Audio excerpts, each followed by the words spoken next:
যে স্ত্রী তার স্বামীকে অন্য নারীর সাথে সহ্য করা তো দূরের কথা, অন্য নারীর চিন্তা তার স্বামী মাথায় আনবে এটাও সহ্য করতে পারে না, এই নারী আর যাই হোক এই পৃথিবীর সব কিছুর চেয়ে তার স্বামীকে বেশি ভালোবাসে।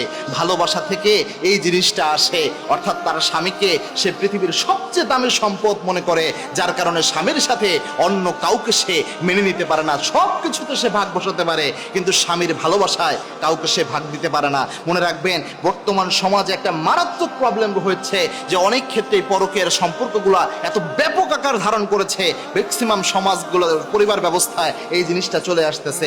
এই জিনিসটার অন্যতম কয়েকটা সাইড ইফেক্ট অনেকভাবে দেখা যায়। তবে একটা জিনিস মনে রাখবেন, আপনার স্ত্রী হয়তো আপনার পরকীয়ার সম্পর্ক সহ্য করতে পারে না, কোনো নারীর সাথে ভালোভাবে কথা বলেন, সামান্য জিনিসে আপনার স্ত্রী রেগে যাচ্ছে, এর অন্যতম কারণ হচ্ছে এই গোটা পৃথিবীর চেয়ে আপনার স্ত্রী আপনাকে বেশি ভালোবাসে, এবং এটা আল্লাহ প্রদত্ত ভালোবাসা।